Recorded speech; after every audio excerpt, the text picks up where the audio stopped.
Hello everyone, welcome back to our channel. నేను మీ అరుణ. ఈరోజు మన వీడియోలో హెల్దీగా గోధుమ పిండితో బిస్కెట్స్ని ప్రిపేర్ చేసి చూపిస్తున్నానండి. మనం బయట బిస్కెట్స్ని తిన్నప్పుడు ఎంత టేస్టీగా అయితే ఉంటాయో సేమ్ ఈ బిస్కెట్స్ని కూడా అంతే టేస్టీగా చూపించబోతున్నానండి. టేస్ట్లో అయినా స్ట్రక్చర్లో అయినా మనకి క్రిస్పీనెస్లో అయినా ఏ మాత్రం తీసిపోదండి. ఎంత క్రిస్పీగా వచ్చాయో ఒకసారి వీడియోలో చూడండి.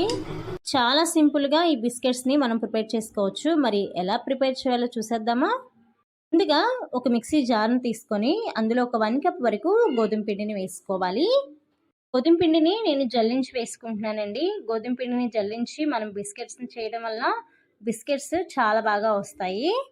మనం ఏ కప్తో అయితే గోధుమ పిండిని తీసుకున్నామో సేమ్ అదే కప్తో ఒక అరకప్ వరకు బెల్లాన్ని వేసుకోవాలి. ఇందులో 10 జీడిపప్పుల్ని 10 బాదం పప్పుల్ని వేసుకోవాలి. బిస్కెట్స్కి మంచి ఫ్లేవర్ రావడానికి 2-3 యాలకులను కూడా వేసుకోవాలి. మీరు కావాలంటే యాలకుల పౌడర్ని కూడా వేసుకోవచ్చు. ఇప్పుడు వీటన్నిటినీ కూడా వేసుకున్న తర్వాత పల్స్ డైరెక్షన్లో 4-5 సార్లు ఆపుకుంటూ మిక్సీ వేసుకోవాలి. మనం వేసుకున్న జీడిపప్పు బాదం పప్పు పూర్తిగా పౌడర్ లాగా అవ్వకుండా అక్కడక్కడ పలుకుండేలాగా మిక్సీ వేసుకున్నారంటే మనం బిస్కెట్ తినేటప్పుడు మధ్య మధ్యలో పంటికి తగులుతూ టేస్ట్ చాలా బాగుంటాయి. వీడియో క్లిప్పింగ్లో చూపిస్తున్నాను చూడండి. పట్టుకుంటే మనకి పలుకుగా తగలాలి. ఇప్పుడు ఒక మిక్సింగ్ బౌల్ తీసుకొని మనం ముందుగా ప్రిపేర్ చేసుకున్న గోధుమ పిండి బెల్లం పౌడర్ని మొత్తాన్ని కూడా ఇందులో వేసుకోవాలి. ఇందులో ఒక 1/2 స్పూన్ వంట సోడాని చిటికెడంత సాల్ట్ని కూడా వేసుకోవాలి. ఎప్పుడైనా సరే స్వీట్స్లో సాల్ట్ని వేసుకోవడం వల్ల స్వీట్ టేస్ట్ చాలా బాగుంటుంది. ఈ రెండింటిని వేసుకున్న తర్వాత పిండిని ఒకసారి బాగా కలుపుకోవాలి. ఇప్పుడు మనం ఏ కప్తో అయితే గోధుమ పిండిని తీసుకున్నామో సేమ్ అదే కప్తో ఒక 1 కప్ వరకు ఆయిల్ని వేసుకోవాలి. ఆయిల్ ప్లేస్లో మీకు కావాలంటే కాచి చల్లార్చిన నెయ్యినైనా వేసుకోవచ్చండి. ఒకవేళ మీరు ఆయిలే వేస్తున్నట్లయితే ఫ్లేవర్లెస్ ఆయిల్ని వేసుకోవాలి. నేను ఇక్కడ సన్ఫ్లవర్ ఆయిల్ని వేస్తున్నాను. అంటే బ్రౌన్ రైస్ ఆయిల్ని కానీ లేకపోతే కోకోనట్ ఆయిల్ని అయినా వేసుకోవచ్చు. మొత్తం ఆయిల్ని ఒకేసారి వేసుకోకుండా కొంచెం కొంచెంగా వేసుకుంటూ ఈ పిండిని కలుపుకోవాలి. ఒక్కొక్కసారి ఈ పిండిని కలిపేటప్పుడు పిండిలో ఆయిల్ అనేది ఎక్కువ అవ్వచ్చు తక్కువ అవ్వచ్చు. అందుకని చూసుకొని కొంచెం కొంచెంగా వేసుకుంటూ ఈ పిండిని కలుపుకోవాలి. ఆయిల్ కనుక ఈ పిండిలో ఎక్కువైనట్లయితే మీకు బిస్కెట్ షేప్ అనేది కరెక్ట్గా రాదండి. ఇలా 5 నిమిషాలు కలుపుకున్న తర్వాత పిండి అనేది మనకు కొంచెం ఇలా ముద్దలాగా అయితే అవుతుందన్నమాట. ఇలా ముద్దలాగా అయితేనే మనకి బిస్కెట్లు పర్ఫెక్ట్గా అయితే వస్తాయి. మనం కలుపుకున్న ఈ పిండిని పెద్ద పెద్ద ఉండల్లాగా ఒక 4 ఉండలు చేసుకొని పక్కన పెట్టుకోండి. ఇలా చేసుకుంటే కనుక బిస్కెట్స్ని ప్రిపేర్ చేసుకోవడానికి వీలుగా అయితే ఉంటుంది. ఇప్పుడు ఈ పిండిని రెడీగా పక్కన పెట్టుకోండి. నేను ముందుగానే ఒక ప్లేట్లో ఒక చుక్క ఆయిల్ని వేసుకొని ఆయిల్ మొత్తం ప్లేట్కి పట్టించి గోధుమ పిండితో డస్ట్ చేసి పక్కన పెట్టుకున్నాను. మీ దగ్గర బటర్ పేపర్ కనుక ఉన్నట్లయితే గోధుమ పిండి ప్లేస్లో బటర్ పేపర్నైనా పెట్టుకోవచ్చు. ఇప్పుడు స్టవ్ ఆన్ చేసుకొని మందంగా ఉండే ఒక పాత్రను పెట్టుకొని అందులో ఒక ప్లేట్ను ఉంచి 10 నుంచి 15 నిమిషాల వరకు ప్రీహీట్ చేసుకోవాలి.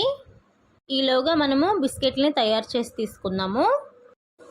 చిన్న పిండి ముద్దను తీసుకొని రౌండ్ బాల్ లాగా అయితే తయారు చేసుకోవాలి. ఈ పిండి గోధుమ పిండిలాగా సాఫ్ట్గా అయితే ఉండదండి. మధ్య మధ్యలో పగుళ్ళు అనేవి వస్తాయి. అందుకని ఈ ఉండను చేసేటప్పుడు మునివేళ్లతో బాగా ప్రెస్ చేసుకుంటూ చేసుకోవాలి. ఆ తర్వాత 2 చేతుల మధ్యలో పెట్టి ఇలా రౌండ్ బౌల్ లాగా చేసినట్లయితే మనకి ఎక్కడా కూడా పగుళ్ళు అనేవి రాకుండా అరచేతిలో పెట్టి ప్రెస్ చేసి అంచుల్ని కనుక క్లోజ్ చేసినట్లు కనుక చేసినట్లయితే మనకి చక్కగా బిస్కెట్ అనేది ప్రిపేర్ అయిపోతుంది. బిస్కెట్స్ మనకి కొంచెం వీడియో క్లిప్పింగ్లో చూపిస్తున్నట్టు ఇలా మందంగా అయితే ఉండాలండి. మరి పల్చగా కూడా చేసుకోకూడదు. ఇలా తయారు చేసుకున్న బిస్కెట్స్ని మనం ముందుగా గోధుమ పిండితో డస్ట్ చేసుకున్న ప్లేట్లోకి అయితే పెట్టుకోవాలి. నేను లైట్గా జీడిపప్పు బాదం పప్పుతో పైన ఇలా డెకరేషన్ లాగా చేసుకున్నానండి. మీకు ఇలా నచ్చితే చేసుకోండి, లేకపోతే స్కిప్ చేసైనా చేసుకోవచ్చు బిస్కెట్స్ని.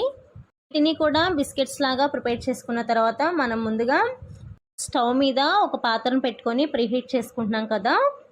ఇందులో ఈ బిస్కెట్స్ని పెట్టుకొని 20 నుంచి 25 నిమిషాల వరకు లో ఫ్లేమ్లో ఈ బిస్కెట్స్ని బేక్ చేసుకోవాలి. మీడియం ఫ్లేమ్లో పెట్టి కనుక మీరు ఈ బిస్కెట్స్ని బేక్ చేసుకున్నారంటే తొందరగా కలర్ వచ్చేస్తాయి, కానీ లోపల మాత్రం పచ్చిగానే ఉంటాయి. అందుకని లో ఫ్లేమ్లో పెట్టుకొని 20 to 25 మినిట్స్ వరకు ఈ బిస్కెట్స్ని బేక్ చేసుకోవాలి. 25 మినిట్స్ తర్వాత చూపిస్తున్నాను చూడండి. బిస్కెట్స్ మనకి చక్కగా బేక్ అయిపోయాయి. మనకి ఈ బిస్కెట్స్ తడి మీద కొంచెం మెత్తగా ఉంటాయి కానీ చల్లారిన తర్వాత క్రిస్పీగా చాలా బాగుంటాయి. ఈ బిస్కెట్స్ పూర్తిగా చల్లారేంత వరకు కూడా పక్కన పెట్టుకోవాలి. పూర్తిగా చల్లారిన తర్వాత చూపిస్తున్నాను చూడండి. చేత్తో ఇలా అనగానే వచ్చేస్తాయి బిస్కెట్స్. నైఫ్ పెట్టి తీయాల్సిన అవసరం కూడా లేదండి. చూసారు కదా ఎంత చక్కగా కలర్ఫుల్గా బిస్కెట్స్ని ప్రిపేర్ చేసేసుకున్నామో.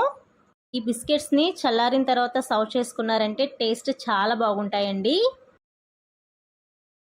సేమ్ ప్రాసెస్లో మీరు కూడా ప్రిపేర్ చేసుకొని టేస్ట్ ఎలా ఉంది అని చెప్పేసి నాకు కామెంట్ సెక్షన్లో కామెంట్ చేయడం మాత్రం మర్చిపోవద్దు.